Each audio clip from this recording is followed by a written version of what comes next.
ദൈവത്തിൻ്റെ അതിപരിശുദ്ധമായ നാമം വാഴ്ത്തപ്പെടുമാറാകട്ടെ. ആയുധങ്ങൾ ജഡികമല്ല.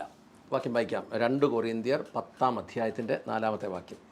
ഞങ്ങളുടെ പോരാട്ടത്തിനുള്ള ആയുധങ്ങൾ ജഡികമല്ല, പിന്നെയോ കോട്ടകൾ നശിപ്പിക്കുവാൻ തക്ക ദൈവിക ശക്തി ഉള്ളവ തന്നെ. പോരാട്ടത്തിനുള്ള ഞങ്ങളുടെ ആയുധങ്ങൾ ജഡികമല്ല, നേരെ മറിച്ച് കോട്ടകളെ തകർത്ത് കളയുവാൻ തക്ക ദിവ്യ ശക്തി ഉള്ളവയാണ്. ഒന്നാമത്തെ കാര്യം എന്ന് പറയുന്നത് പോരാട്ടം ഉണ്ട് എന്ന് നമ്മൾ മനസ്സിലാക്കണം. യുദ്ധമുണ്ട്, യുദ്ധാവസ്ഥയുണ്ട്, ആയുധമുണ്ട്. പക്ഷേ ആയുധം ജഡികമല്ല എന്ന് പറഞ്ഞാൽ കണ്ണുകൊണ്ട് കാണാവുന്നതല്ല. വേറൊരർത്ഥത്തിൽ പറഞ്ഞാൽ അത് മനുഷ്യബുദ്ധിയിൽ ഉണ്ടായതല്ല, അല്ലെങ്കിൽ മനുഷ്യബുദ്ധിയിൽ ഉദിച്ച ആയുധവുമല്ല എന്നാണ് ഇവിടെ ഈ വാക്യം എഴുതിയേക്കുന്നത്. നേരെ മറിച്ച് കോട്ടകളെ തകർത്ത് കളയാൻ തക്ക ദിവ്യശക്തിയുള്ളതാണെന്ന് ഒരു ബൈബിള് പറയുന്നു. വേറൊരു ബൈബിള് പറയുന്നു ദൈവശക്തി ഉള്ളവയാണ്. ദിവ്യശക്തിയുണ്ട്, അല്ലെങ്കിൽ ദൈവിക ശക്തി ഉണ്ട്. ഈ ആയുധങ്ങൾ ജഡികമല്ലാത്തത്, അതിൻ്റെ കാരണം കോട്ടകൾ ജഡികമല്ലാത്തത് കൊണ്ടാണ്. ആയുധങ്ങൾ ജഡികമല്ല, അതുകൊണ്ട് അവിടെ ജഡികമായ കോട്ടകളില്ലെങ്കിൽ പിന്നെ ജഡികമായ ആയുധങ്ങളും ആവശ്യമില്ല. കോട്ടകളും ദൃശ്യമല്ല, ആയുധങ്ങളും ദൃശ്യമല്ല. ഈ പൈശാചിക ശക്തികളുടെ കോട്ടകൾ എന്ന് പറയുന്നത് ദൃശ്യമല്ല, അതുകൊണ്ട് തന്നെ ആയുധങ്ങളും ദൃശ്യമല്ല. ഈ കോട്ടകൾ 2 സൈഡിലും ഉണ്ടാവാം. പ്രത്യേകിച്ച് പിശാചിൻ്റെ സൈഡിൽ അതിൻ്റെ കോട്ടയുടെ ഉടമസ്ഥന്, സൈന്യം, ആയുധങ്ങളെല്ലാം അദൃശ്യമാണ്. ഈ അദൃശ്യമായ കോട്ടകളുള്ള സ്ഥലത്ത് ദൃശ്യമായ ജഡിക ആയുധങ്ങൾ ഫലിക്കുകയില്ല.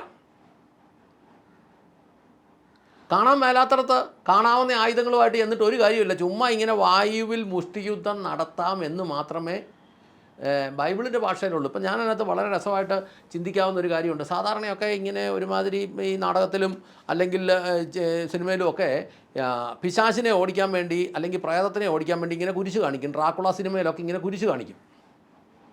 അതിപ്പോൾ എന്തുകൊണ്ടാണെന്ന് ഉടനെ തന്നെ കുരിശ് കാണുമ്പോൾ ഉടനെ തന്നെ ഈ പിശാച് അല്ലെങ്കിൽ ഡ്രാക്കുളയൊക്കെ ഓടും, അല്ലെങ്കിൽ യക്ഷിയൊക്കെ ഓടും. അതെന്നാന്ന് ചോദിച്ചാൽ ഈ കാണിക്കുന്നവനും ഈ ഓടുന്നവനും ഒക്കെ ഈ സംവിധായകനോ നിർമ്മാതാവോ പറഞ്ഞാൽ കേട്ടില്ലെങ്കിൽ പണം കിട്ടുകയില്ല.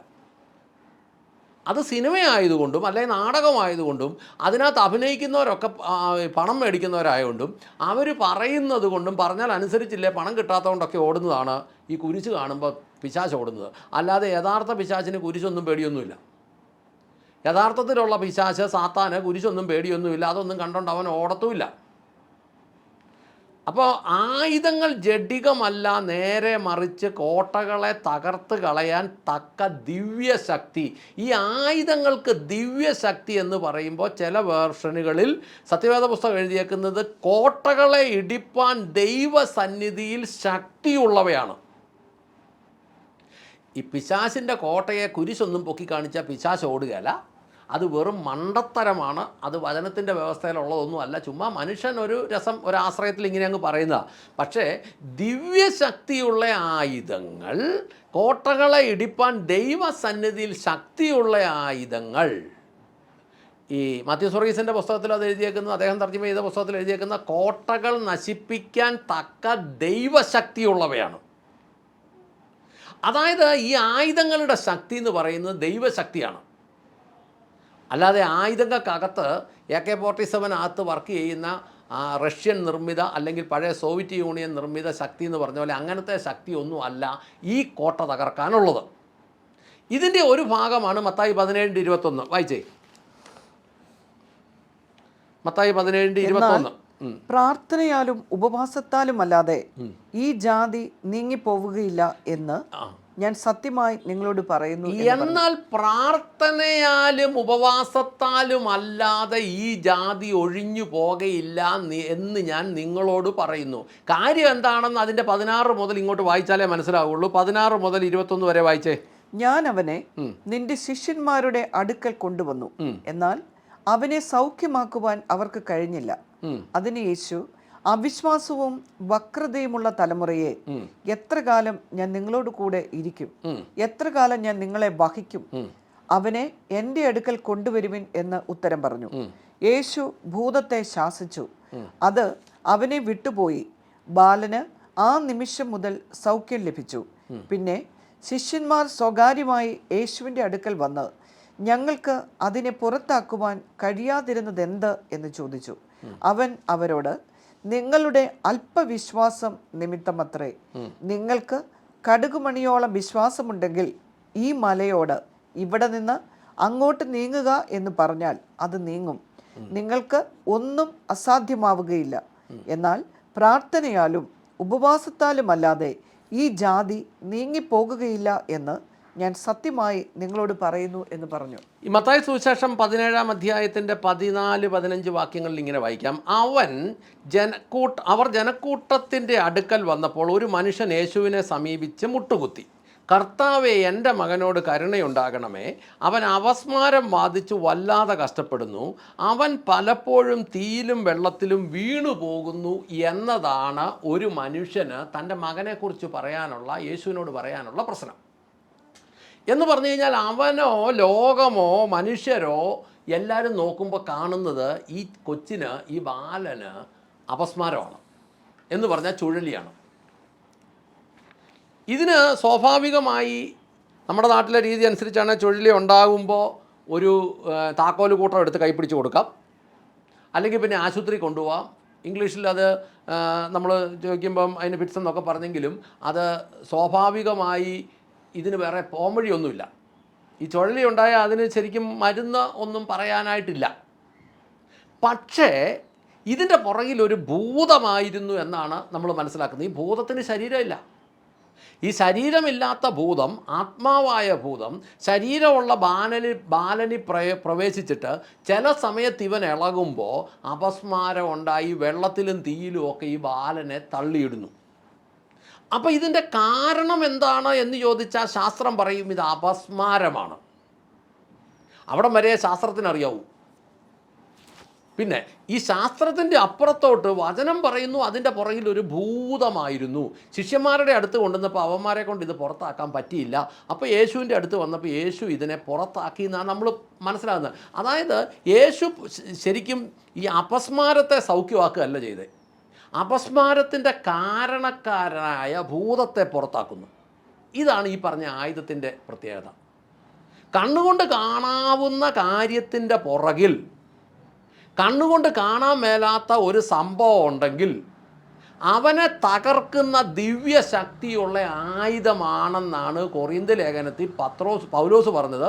പോരാട്ടത്തിനുള്ള ഞങ്ങളുടെ ആയുധങ്ങൾ ജഡികമല്ല, മറിച്ച് കോട്ടകളെ തകർത്ത് കളയാൻ തക്ക ദൈവശക്തിയുള്ള ആയുധമായിട്ടാണ് ഞങ്ങൾ നടക്കുന്നത്. എന്ന് പറഞ്ഞാൽ അപസ്മാരത്തിനെ, അതിൻ്റെ പുറകിൽ വ്യാപരിക്കുന്ന കണ്ണുകൊണ്ട് കാണാൻ മേലാത്ത ഭൂതത്തിനെ, ഒരു ഉപകരണങ്ങളുടെ പിടിയിലും കിട്ടാത്ത ഭൂതത്തിനെ പുറത്താക്കണമെങ്കിൽ ഇവിടെയുള്ള കത്തിയോ ബ്ലേഡോ മുള്ളോ തോക്കോ ഒന്നും പറ്റിയല്ല. അതെല്ലാം പ്രയോഗിച്ച് ഞാൻ ബാലം മരിച്ചു പോവുള്ളൂ. പക്ഷേ അവൻ്റെ ഉള്ളിലുള്ള സാധനത്തിനെ പുറത്താക്കണമെങ്കിൽ യേശു പറഞ്ഞു ഉപവാസത്താലും പ്രാർത്ഥനയാലും അല്ലാതെ ഈ സാധനം പുറത്തു പോകുകയില്ല. അപ്പോൾ ഉപവാസത്താലും പ്രാർത്ഥനയാലും ശാസനയാലും ദൈവവചനത്താലും യേശുവിൻ്റെ രക്തത്താലും ഒരുത്തൻ സൗഖ്യമാകുന്നതിനെ ശാസ്ത്രീയമായി വ്യാഖ്യാനിക്കാൻ പറ്റിയല്ല. ഇത് കുറേ അഭിനയിച്ച് കാണിക്കാൻ പറ്റും. അതിപ്പോൾ നമ്മുടെ ഇന്നത്തെ കോളത്തിൽ കുറേ പേര് ഭയങ്കര അഭിനയമുണ്ട്. കൈ ഇങ്ങനെ അങ്ങ് നീട്ടുമ്പോഴത്തേനും ഒരു പ്രദേശത്തുള്ള ആൾക്കാരെല്ലാം കൂടെ വീഴുന്നവർ അതിന് പൈസയും മേടിച്ചോളൂ. പക്ഷേ അതല്ലാതെ ഒറിജിനലായിട്ട് ഇത് ഉണ്ടെന്നുള്ളത് തന്നെ പറയുന്നു. ഇനി ഒരു വാക്യം ഒന്ന് വായിച്ചേ, അത് സഭ നടത്തുന്നവരോട് പറയട്ടെ. സദൃശ്യവാക്യം 27:23. നിന്റെ ആടുകളുടെ അവസ്ഥ അറിയുവാൻ ജാഗ്രതയോടെ ഇരിക്കുക, നിന്റെ കന്നുകാലികളിൽ നന്നായി ദൃഷ്ടി വയ്ക്കുക. നിന്റെ ആട്ടിൻപറ്റത്തിൻ്റെ അവസ്ഥ നന്നായി അറിഞ്ഞിരിക്കുക, നിന്റെ കന്നുകാലികളെ നന്നായി ശ്രദ്ധിക്കുക എന്ന് എഴുതിയേക്കുന്നത്. എന്ന് പറഞ്ഞാൽ ഈ സഭകളിലൊക്കെ എല്ലാ സൈസ് ആളുകളും കാണും. ആട്ടിൻകൂട്ടത്തിൽ കാണാൻ മേലെ അഴിച്ചു വിട്ട് തീറ്റാൻ പോകുന്ന വഴിക്ക് അങ്ങോട്ടും ഇങ്ങോട്ടും ഇടി കൂടുന്നതുണ്ട്. അങ്ങനെ പോകുമ്പോൾ നമ്മൾ ആട്ടിൻകൂട്ടത്തിനെ ശ്രദ്ധിച്ചാൽ അറിയാം 100 കണക്കിന് സൈസ് ആടുകളുണ്ട്. ഈ പ്രശ്നം നോക്കി ഇതിനെയൊക്കെ പുറത്താക്കാൻ നോക്കിയാൽ ആൾ കുറയും. എന്ന് പറഞ്ഞാൽ ഈ പ്രശ്നത്തിൻ്റെ കാരണമായ ദുരാത്മാവിനെ നമുക്ക് പുറത്താക്കാൻ പറ്റിയല്ല, പ്രശ്നമുള്ള ആളിനെ പുറത്താക്കാൻ പറ്റുള്ളൂ. ഈ ആളങ്ങോട്ട് പോകുമ്പോൾ തന്നെ ആ ആളിലിരിക്കുന്ന ആത്മാവ് ഇറങ്ങി വേറൊരുത്തിന് കയറും. അപ്പോൾ ആ പോയ ആൾ ചെയ്തുകൊണ്ടിരുന്ന പണി ഇവൻ ചെയ്യും. പൗലോസ് പറയാം ഞങ്ങളുടെ ആയുധം ഒന്നും ജഡികമല്ല. ഒന്നാമത് ഇത് കണ്ണുകൊണ്ട് കാണാൻ കഴിയല്ല, ഇത് എന്തുകൊണ്ടാണ് ഇവൻ ഇങ്ങനെ പ്രവർത്തിക്കുന്നത്.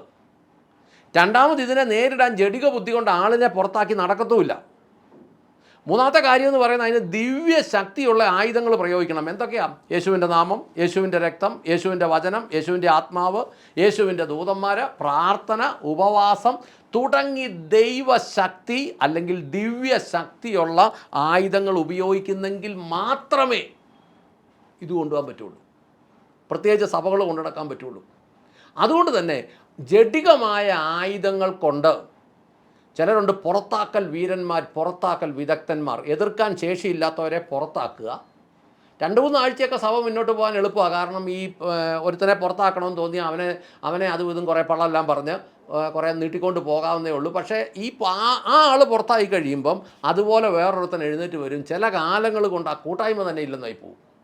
അങ്ങനെയാണെങ്കിൽ പ്രാർത്ഥിക്കാം. ആയുധങ്ങൾ ജഡികമല്ല. കാരണം ആയുധം പ്രയോഗിക്കേണ്ട ആൾക്കാരും ജഡികരല്ല. കാരണം ദുരാത്മശക്തികളുടെ നേരെ ജഡികമായ ആയുധങ്ങൾ ഫലിക്കുകയല്ല. നമുക്ക് പ്രാർത്ഥിക്കാം. സ്വർഗസ്ഥനായ ഞങ്ങളുടെ നല്ല പിതാവേ, ഞങ്ങളുടെ കർത്താവായ യേശുക്രിസ്തുവേ, പരിശുദ്ധാത്മാവായ ഞങ്ങളുടെ നല്ല ദൈവമേ, നല്ല ദിവസത്തിനായി, വചനത്തിനായി, സമയത്തിനായി, സാഹചര്യത്തിനായി നന്ദി പറഞ്ഞു പ്രാർത്ഥിക്കുന്നു. എൻ്റെ കർത്താവേ, കണ്ണുകൊണ്ട് കാണാത്ത ശക്തികളെ കണ്ണുകൊണ്ട് കാണുന്ന ആയുധങ്ങൾ കൊണ്ട് നേരിടാൻ മേല എന്നുള്ള യാഥാർത്ഥ്യം ഞങ്ങൾ മനസ്സിലാക്കുന്നതിന് ഞങ്ങൾ കേൾവിക്കാരെ ഓരോരുത്തരെയും ദൈവം അനുഗ്രഹിക്കണമേ. കർത്താവെ, ഭൂതങ്ങൾ മൂലമുള്ള പ്രശ്നങ്ങൾ, ഭൂതാത്മാക്കൾ മൂലം, സാത്താനിക ശക്തി മൂലം, ശാപങ്ങൾ മൂലമുള്ള കാരണങ്ങളുടെ പരിഹാരം കണ്ണുകൊണ്ട് കാണാവുന്ന ക്രിയകളാൽ നടക്കില്ല എന്നുള്ള യാഥാർത്ഥ്യം മനസ്സിലാക്കുവാൻ കേൾവിക്കാരെ ഓരോരുത്തരെയും അനുഗ്രഹിക്കണമേ എന്ന് പ്രാർത്ഥിക്കുന്നു. അങ്ങ് പ്രാർത്ഥന കേട്ട് അനുഗ്രഹിച്ച കൃപയ്ക്ക് നന്ദി. യേശു ക്രിസ്തുവിൻ്റെ ധന്യമുള്ള നാമത്തിൽ തന്നെ. ആമേൻ, ആമേൻ, ആമേൻ.